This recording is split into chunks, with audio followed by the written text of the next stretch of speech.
90 दशकरे बॉलीवुड रे राज करथिले गोविंदा। एही बॉलीवुड सुपरस्टार एही इंडस्ट्री को अनेक ब्लॉकबस्टर फिल्म दैछन्ते। हेले एही अभिनेता अनेक वर्ष हेलाणी फिल्म परदारू दूर रे रहिछन्ते, किंतु तांका पत्नी सुनीता आहूजा एबे लाइमलाइट रे रहिछन्ते। सुनीतांका बयान एवं विभिन्न प्रसंग को नेई तांका प्रतिक्रिया को नेई सेबे चर्चा रे रहिछन्ते। प्रथमे गोविंदांको सह छाड़पत्र गुजब को अस्वीकार करबा परे एबे सुनीता निज स्वामी मिछर पर्दाफाश करछते। गोविंदा एक साक्षात्कार रे दाबी करथिले जे हॉलीवुड सबुठारो बड़ ब्लॉकबस्टर फिल्म अवतार प्रथमे तांको ऑफर देथिला, किंतु हीरो दिव्यांग होइथिबा जानि से फिल्म करबा को मना कर देथिले।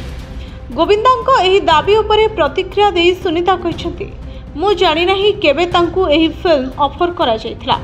मु गोविंदांको सहित 40 वर्ष हला अछि। अवतार निर्देशक एवं प्रयोजक केबे तांको पाखको फिल्म रो ऑफर नहीं आसीथिले मु जानि नाही केबे एसबु हेला। सुनीतांको एही बयान परे गोविंदा करिथिबा मिछ दाबी जहा कि वर्तमान सोशल मीडिया रे खूब आलोचना करुछंती यूजर्स।